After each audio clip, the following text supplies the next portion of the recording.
கடந்த 2 நாட்களாக கண்காணிப்பு கேமராக்களுடன் மற்றும் கையெறி குண்டுகளுடன் வந்த ட்ரோன்கள் இன்று வெடிபொருட்கள் நினைத்து அனுப்பப்பட்டிருக்கிறது. அந்த காட்சிகளை பார்த்துக் கொண்டிருக்கிறது. பகல் பொழுதுகளில் அவர்களுடைய ட்ரோன்களை உள்ளே அனுப்ப தொடங்கி இருக்கிறார்கள். அதுவும் தாக்குதல் நோக்கத்தோடு உள்ளே ட்ரோன்கள் பறந்து வந்து கொண்டிருக்கிறது. அந்த காட்சிகளை பார்த்துக் கொண்டிருக்கிறோம்.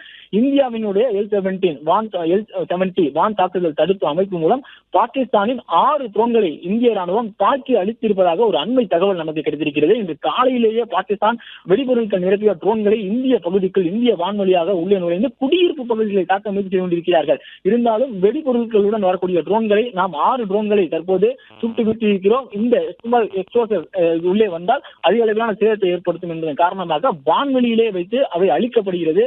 இந்தியாவினுடைய L-70 வான் தாக்குதல் அமைப்பின் மூலமாக இந்த பணி செய்யப்பட்டிருப்பதாக தெரிவிக்கப்பட்டிருக்கிறது. குஜராத்தின் கட்ச் நகரை நோக்கி குறிவைத்து இவர்களுடைய வெடிபொருட்கள் என்பது கொண்ட ட்ரோன்கள் உள்ளே அனுப்பப்பட்டிருக்கிறது. பாகிஸ்தான் ராணுவத்தை பொறுத்த வரைக்கும் அவர்கள் அனுப்பக்கூடிய ட்ரோன்களில்